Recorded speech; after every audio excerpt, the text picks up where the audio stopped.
everyone, this is some footage of a recent estate clean out house I was in. I came in after the flea market pickers, and they are pretty destructive when they're first in line to go through some of these clean out houses. And if there's a lot of stuff, this is usually what it looks like after they go through. So they are pretty messy, and then I usually will come in and kind of see what they leave behind. And yeah, so this is what I was picking and finding in this house. Two of the bedrooms I will show you, and I found this really great sweatshirt on the bottom of a pile in one of the bedrooms. So I pulled that out, and I also pulled out another little nightgown here. This kind of gives you a good idea of like what a hoarder house might look like and what a clean out house might look like.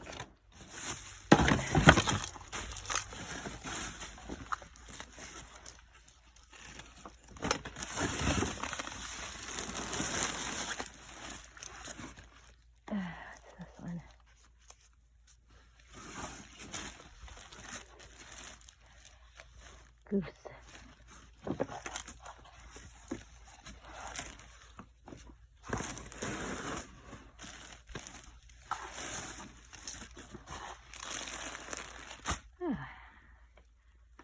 Pick that one up. Hi friends, welcome back to the channel. It's nice to be back. I've been a little MIA this summer. I wish I had a good reason. Well, I don't know. I think I have a good reason for where I've been. I've been doing a lot of this and a lot of this. So those are my two reasons. I've been spending a lot of my time with our two senior most pets that we have. Our pupster, Samson, and our 21-year-old cat, Tucker, who is in kidney failure and goes in twice a week for fluids, and our dog Samson, who is having a lot of cognitive decline, among other things. So we've been doing a roller coaster ride of health issues with our pets, and it is, I kind of fell in a hole. I've been doing a lot of anticipatory grieving over, I know it's coming next, it's end of life, it's palliative care, and it is what it is. So I kind of fell in a hole. I have not been outsourcing. Believe it or not, I have not been outsourcing because I really don't want to leave my dog for a long period of time by himself. He's not able to manage that any longer at the stage he's at. So I don't source unless my husband is at home and he's able to provide some care for the dog and to watch the dog while I go out to a thrift store or hoarder house or an estate sale or wherever. So I haven't been doing any of that this summer. So it is what it is. But as you saw, I did get out to a hoarder house. Well, it wasn't a hoarder house. It was actually an estate. So I was out to a clean out, estate clean out, and this is some of what I've been processing from that big haul. Okay, so I pulled about, 4 or 5 contractor bags of things out of the house. So let's take a look at what I found. This awesome Halloween vintage sweatshirt, and this is probably from the 90s. This is a great 3X size. She had a lot. She was a larger size woman, so a lot of the vintage that I've found is going to be a plus size. Another vintage sweatshirt. A very cool vintage sweatshirt. This is a Morning Sun. Yeah, Morning Sun, which are very popular. Another vintage sweatshirt from the 90s. This was Christmas, Santa Claus hand painted on it. There you go. Another vintage sweatshirt from the 90s. Teddy bear on it. Very cool hand knit sweater vest in a nice larger size. 1970s. These are like a velour a 1970s striped top in like a blue brown colorway and then a brown cream colorway. And these are so soft.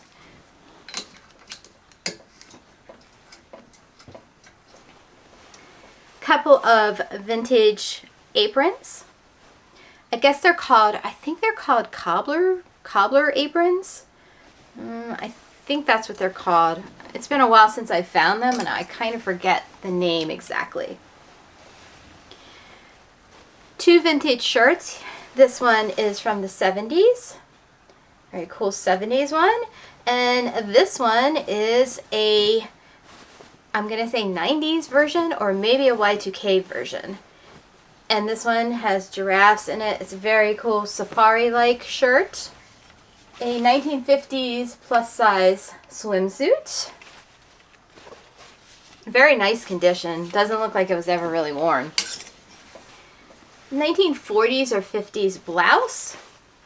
And I like this blouse. It's got a wide sleeves on them. Nice cuff.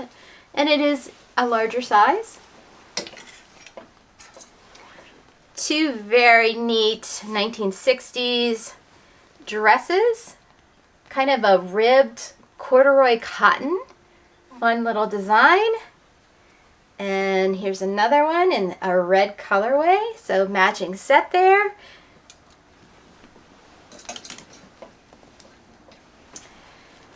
A very, very unique print of seahorses. 70s blouse, button front blouse with a very cool print. Love that one.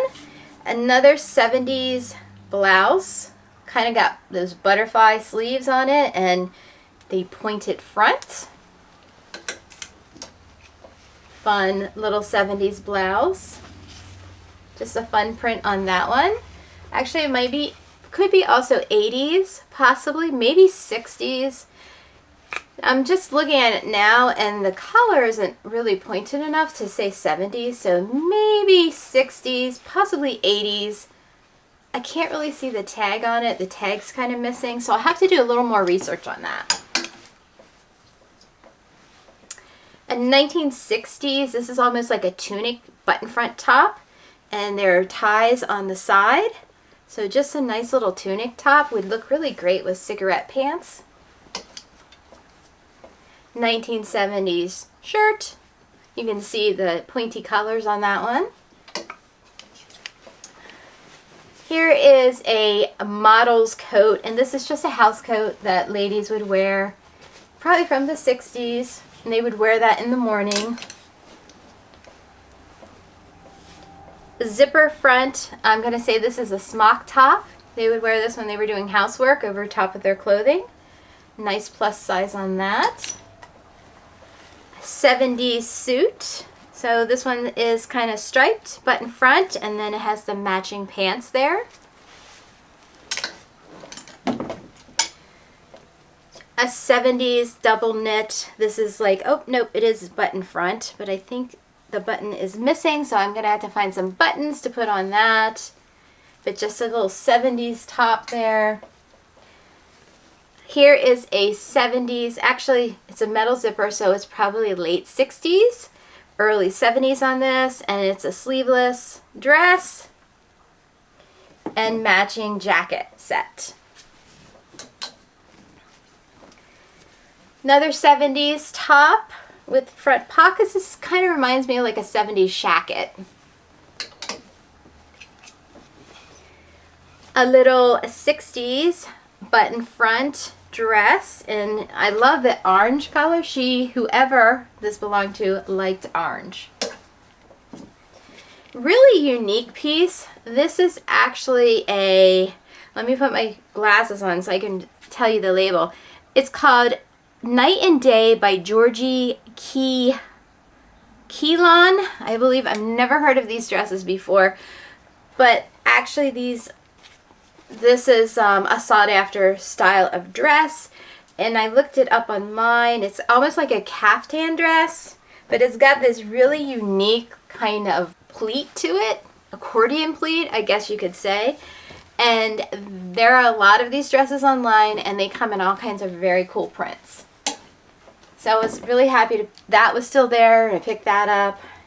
1960s house dress. 1970s dress with the original belt. The elastic's great on the sleeves. Looks really nice. Good condition. So we got into a little bit of lingerie.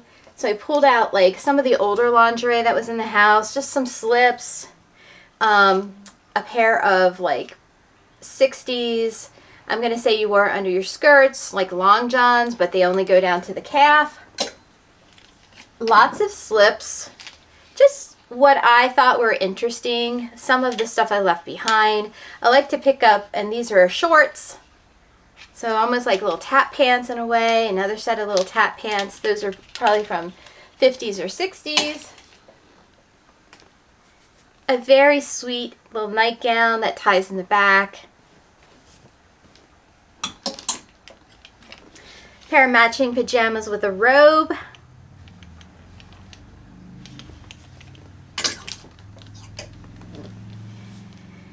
Just a very sweet little 1980s nightgown. I just thought it was very romantic and sweet. Here is probably a 60s little coat, little nightgown coat, little robe. I did also find this beautiful piece here. Beautiful 1960s nightgown. Just absolutely swishy, dreamy, beautiful. This was in awful condition. It was actually black with black soot on throughout this gown. It was up in the attic portion of the house, which was dusty and like decrepit, and so the clothing, most of this clothing, the older stuff, was I found up in the attic. So I've been doing a lot of work on these items to get them presentable. This was one that I soaked for 24 hours and it came out absolutely beautiful and gorgeous. So I couldn't be happier that I was able to snag that from up in the attic. I also found this really amazing vintage kitty cat bath mat. So kitty cat bath mat, they were probably Siamese kittens. And I can't believe that the pickers left that there for me, but I can because it was stained. And this, it needed a really good soak, and it soaked out wonderful. So it looks amazing. Found a really unique knit like market basket. So I picked that one up in my travels. I think that was in the attic also. Found a macrame planter hanger that I already cleaned up and I'm using it for my plants downstairs. Found some interesting bedding that I've cleaned up. So if the bedding is an interesting print, I will pick them up. This is probably just like a floral 60s number, and this is just a flat sheet. I just like the print on that, and it was still, the colors were very vibrant. And then I picked up, these are two sets of these fun 1970s, almost like Crazy Daisy. These are twins though. In the one bedroom, she had two twin beds set up. So I'm assuming that at one point, these were probably the set that she would use from time to time on that twin bed set in the house. So I picked those up. Also with that twin set, I picked these beautiful rose print. These are probably from the 50s or 60s. And I'm assuming that they went with the twin set also. So you have the pillow sham, and then you have the really nice floral bedspread that goes over top of it. And I found those upstairs in the attic, and they were stained and they needed to be soaked overnight, and they came out really nice also. So that is a quick little video of my haul from the hoarder house, at least some of the stuff that I processed. I like to clean up everything, fix things, and then I bring it in my house. So that's kind of how I like to work, because some of the places you're picking when you're doing this can be a little bit dusty and haven't seen the light of day for many decades. So you have to be careful with that stuff. So thank you for watching. I hope you enjoyed, and I'll see you in the comments. Okay, bye-bye.